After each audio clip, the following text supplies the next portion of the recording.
पुढच्या आणखी एक महत्त्वाच्या बातमीकडे. कर्नाटकातील बिंदुश्री जगदीश पवार या विद्यार्थिनीने एनटीएवर गंभीर आरोप केला. तिने 165 प्रश्न अचूक सोडवून 668 गुण अपेक्षित असताना एनटीएने तिला चक्क 11 गुण दिल्याचं म्हटलंय. पाहूयात. On the 16th July, they have published my original OMR sheet as like this, in which I have attempted only the 41 questions. Actually, I have attempted 165 questions out of 180 questions, which gives me 668 marks as per the final answer key. But what happens is that they have shown that only 41 questions have been attempted and minus 11 result has been declared. But I don't know how the OMR sheet has been many loopholes are there in this OMR sheet. Now, I can't understand what should I do with this OMR. How should I fight in the future?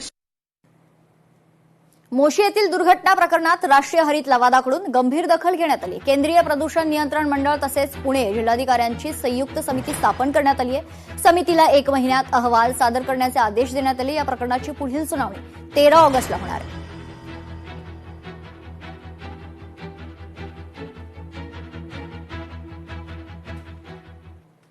मुंब्र्यातील Dargah road या ठिकाणी जनता bakery बिल्डिंगच्या गॅलरीचा काही भाग कोसळलाय. घटनास्थळी आपत्ती व्यवस्थापन अग्निशमन दलाचे जवान आता उपस्थित आहेत. अडकलेल्या एका मुलीला अग्निशमन दलाकडून बाहेर काढण्यात यश आलंय.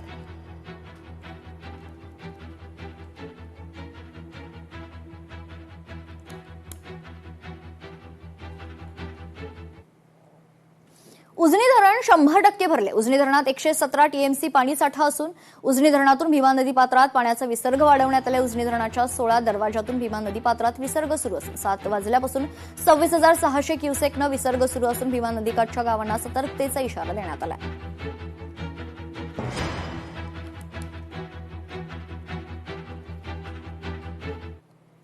एनसीयूच्या संचालकपदी आमदार प्रवीण दरेकर यांची नियुक्ती करण्यात आली आहे. तर बृहन्मुंबई खरं तर मजूर चळवळीच्या वतीनं दरेकरांचा सत्कार देखील करण्यात आला. मंत्री शिवेंद्रसिंह राजे भोसलेंच्या हस्ते सत्कार होणार असून दादरच्या कोहिनूर मंगल कार्यालयात सत्कार सोहळ्याचं आयोजन करण्यात आलं.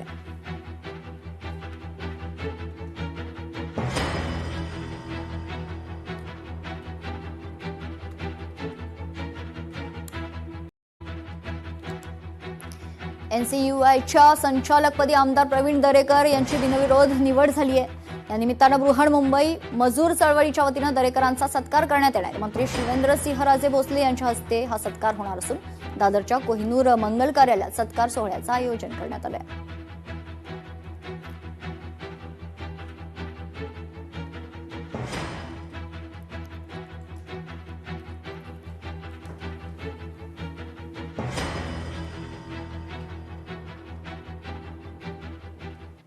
बातमी वाशिममधून आहे. वाशिमच्या रिसोड तालुक्यातील एक घटना उघडकीस आली आहे. वीज कोसळून एका जणाचा मृत्यू झाला असून 2 जण जखमी असल्याची माहिती आहे. जखमींवर रिसोड रुग्णालयात उपचार सुरू आहेत.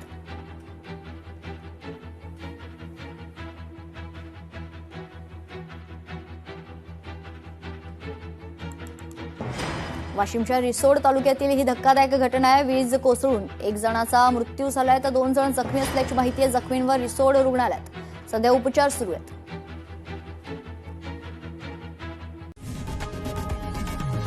लोकशाही मराठी ऐका, पहा, जागरूक रहा.